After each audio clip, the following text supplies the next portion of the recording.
കതിരാടും വയലുകൾ, കിളിപാടും കാവുകൾ, തുമ്പയും മുക്കുറ്റിയും അതിരാണിയും കണ്ണാന്തളിയും പൂവിടുന്ന ഓണപ്പൊലിതികൾ.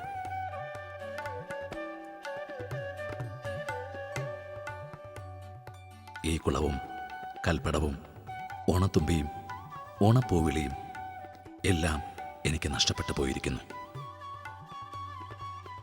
ഞാൻ നടന്ന വഴികൾ, പച്ചപുതച്ച ക്ഷേത്രമതിലുകൾ, പൊൻവെയിൽ, ഒന്നും ഞാൻ മറന്നിട്ടില്ല. സ്നേഹാതുരമായ പിൻവിളി പോലെ, ആർദ്രമായ ഏതോ പിൻപാട്ട് പോലെ എന്നെ എന്നും തിരിച്ചു വിളിക്കുന്ന എൻ്റെ പ്രിയപ്പെട്ട ഗ്രാമം. ഇത് നഷ്ടപ്പെടരുത്. എനിക്ക് തിരിച്ചു പോയേ തീരൂ എൻ്റെ ഗ്രാമാനുഭവങ്ങളിലേക്ക്.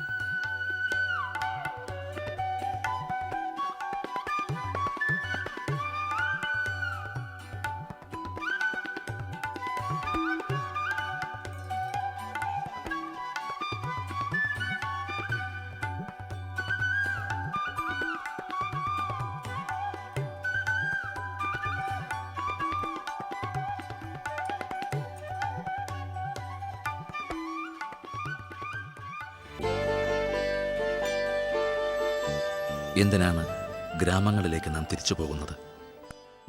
ഗ്രാമങ്ങളിലാണ് സ്വസ്ഥതയും സ്വർഗീയ അനുഭൂതികളുമുള്ളത്.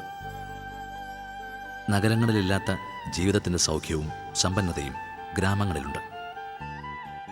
നഗരജീവിതത്തിൽ നിന്നും ഒരു മാറ്റത്തിനു വേണ്ടി ഓണക്കാലത്ത് തിരികെ നാട്ടിലെത്തുന്നവരുടെ രക്തസമ്മർദ്ദം പരിശോധിച്ചാലറിയാം അവരനുഭവിക്കുന്ന സ്വാസ്ഥ്യവും സൗഖ്യവും. ഒരിക്കലും പറ്റാത്ത മനഃശാന്തിയുടെ ഓർമ്മയാണ് ഓണക്കാലം.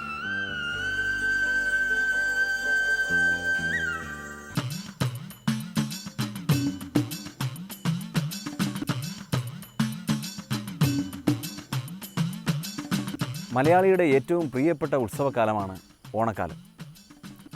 ലോകമെമ്പാടുമുള്ള മലയാളികൾ കേരളീയമായ വസ്ത്രരീതികളും ആഭരണങ്ങളും അണിഞ്ഞ് കേരളീയമായ രീതിയിൽ തന്നെ ഓണക്കാലം ആഘോഷിക്കുന്നു.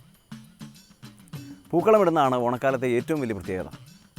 നമ്മളുടെ തൊടിയിലും പറമ്പിലുമൊക്കെ ഓണക്കാലത്ത് അനേകം പൂക്കൾ ഉണ്ടാകാറുണ്ട്. അതിനു വേണ്ടിയിട്ടുള്ള ചെറിയ ചെറിയ സസ്യങ്ങൾ ഉണ്ടാകാറുണ്ട്. നമ്മൾ പ്രത്യേകിച്ച് അരളി, തുമ്പ, മുക്കുറ്റി ഇങ്ങനെയുള്ള പല പൂക്കളും ആ കാലത്താണ് കാണുന്നത്. ഇവയിൽ വളരെയധികം ഔഷധമൂല്യമുണ്ട്.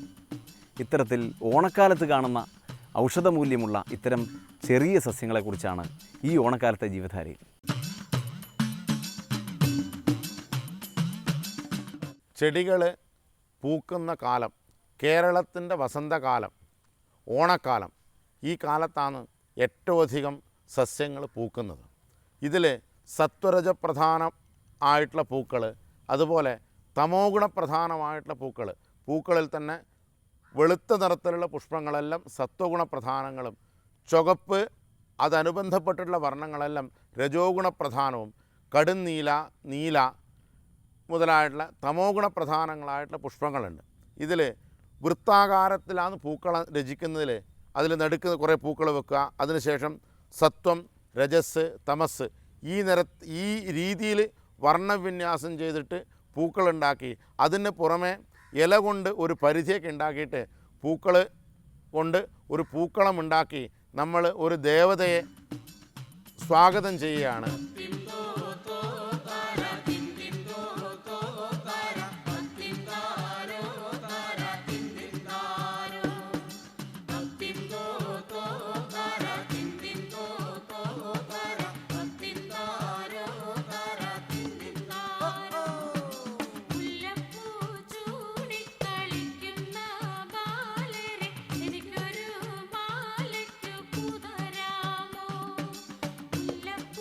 ചൂ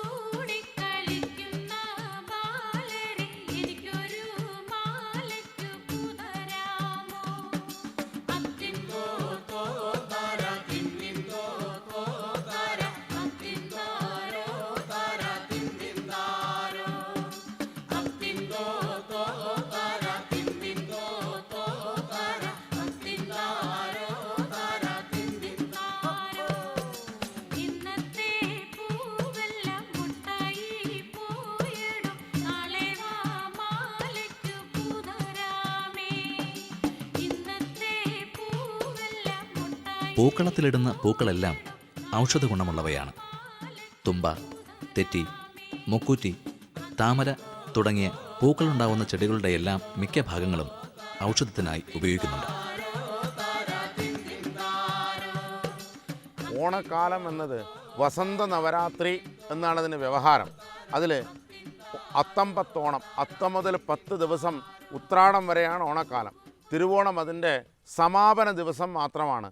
വസന്ത നവരാത്രിയിൽ തിരുവോണം സമാപിക്കുന്ന ദിവസം നമ്മൾ പല വിധത്തിലുള്ള പുഷ്പങ്ങളെ കൊണ്ടും അതിൻ്റെ ഇലകളെ കൊണ്ടും ഒരു ദേവതയെ നമ്മൾ സ്വാഗതം ചെയ്യുകയാണ്. അതുകൊണ്ട് പല ഗുണങ്ങൾ നമുക്ക് ശാരീരികമായും മാനസികമായും അതുപോലെ ആ ഒരു കൊല്ലത്തേക്കുള്ള ഒരു ധൈര്യമായിട്ടും നമ്മൾ ഈ പൂക്കളത്തിനെ കൊണ്ട് നേടുന്നുണ്ട്.